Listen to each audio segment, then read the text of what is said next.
प्रधानमंत्री नरेंद्र मोदी रूस में 16वें ब्रिक्स समिट में शिरकत करने के बाद वतन लौट आए हैं। उनका ये दौरा स्ट्रेटेजिक लिहाज से काफी महत्वपूर्ण रहा। दुनिया में कई मोर्चों पर लड़े जा रहे युद्ध के बीच कजान शहर में ब्रिक्स समिट में पीएम मोदी की मुलाकात रूस के राष्ट्रपति पुतिन के अलावा कई राष्ट्राध्यक्षों से हुई, लेकिन सेंटर ऑफ अट्रैक्शन रही मोदी और चीन के राष्ट्रपति शी जिनपिंग की द्विपक्षीय बैठक। ऐसे में इस समिट से भारत को क्या हासिल हो पाया, इस पर गौर करने की जरूरत है।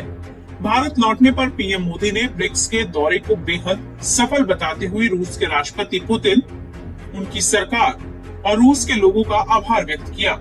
उन्होंने कहा कि ब्रिक्स समिट सभी सदस्य देशों के लिए सकारात्मकता लेकर आया है, जो जंग के इस माहौल में बहुत जरूरी है। पीएम मोदी के इस पूरे दौरे का सबसे बड़ा हासिल चीन के राष्ट्रपति शी जिनपिंग के साथ उनकी द्विपक्षीय बैठक थी। 2020 में गलवान घाटी में जो कुछ हुआ था, उसके बाद से दोनों देशों के रिश्तों में तलखी आसमान छू रही थी। लेकिन इस समिट के जरिए भारत और चीन के रिश्तों में जमी बर्फ पिघलनी शुरू हुई और दोनों बातचीत की मेज पर आए। सुनिए इस मीटिंग में प्रधानमंत्री नरेंद्र मोदी ने क्या कुछ कहा। एक्सीलेंसी, आपसे मिलकर खुशी है और जैसा आपने कहा 5 साल के बाद हमारी फॉर्मल मीटिंग हो रही है।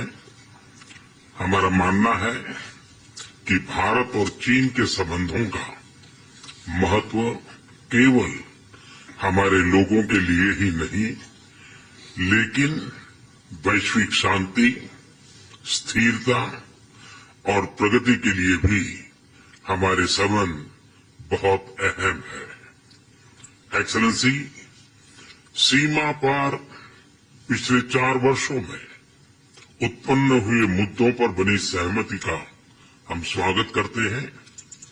सीमा पर शांति और स्थिरता बनाए रखना हमारी प्राथमिकता रहनी चाहिए। म्यूचुअल ट्रस्ट, म्यूचुअल रिस्पेक्ट और म्यूचुअल सेंसिटिविटी हमारे संबंधों का आधार बने रहना चाहिए।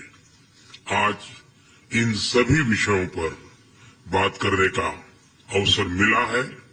मुझे विश्वास है कि हम खुले मन से बातचीत करेंगे और हमारी चर्चा कंस्ट्रक्टिव होगी। धन्यवाद। कजान शहर में बुधवार को ब्रिक्स समिट से इतर पीएम मोदी और चीन के राष्ट्रपति शी जिनपिंग की द्विपक्षीय बैठक हुई। ये बैठक लगभग 50 मिनट की थी।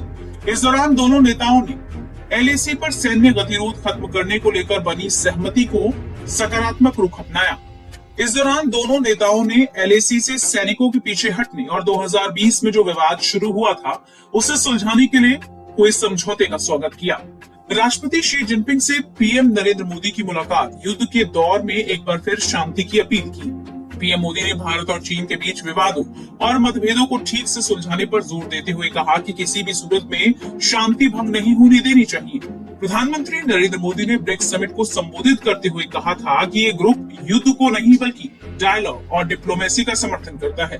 उन्होंने इस मंच से आतंकवाद और आतंकी फंडिंग के खिलाफ एकजुट होने की अपील की। पीएम मोदी ने कहा कि हम डायलॉग और डिप्लोमेसी का समर्थन करते हैं, न कि युद्ध का। हमने जिस तरह से मिलकर कोविड जैसी महामारी का सामना किया, हम ठीक उसी तरह से भावी पीढ़ियों के लिए अधिक सुरक्षित और समृद्ध भविष्य सुनिश्चित करने के लिए नए अवसरों को तैयार करेंगे। ब्रिक्स समिट ने भारत और रूस की दोस्ती को एक और नया आयाम दिया। जुलाई में कजाकिस्तान में हुई शंघाई सहयोग संगठन से नदारद रहे पीएम मोदी विशेष रूप से रूसी राष्ट्रपति के आह्वान पर ब्रिक्स में शामिल होने के लिए कजान गए। घोषणा पत्र में रूस और चीन पर पश्चिमी देशों द्वारा लगाए गए प्रतिबंधों पर स्पष्ट कटाक्ष करते हुए ब्रिक्स के नेताओं ने वैश्विक अर्थव्यवस्था को बंधन मुक्त करने की बात कही। साथ ही किसी भी देश के खिलाफ एक तरफा फैसले या ताकत के दम पर कोई कार्रवाई करने का विरोध किया है।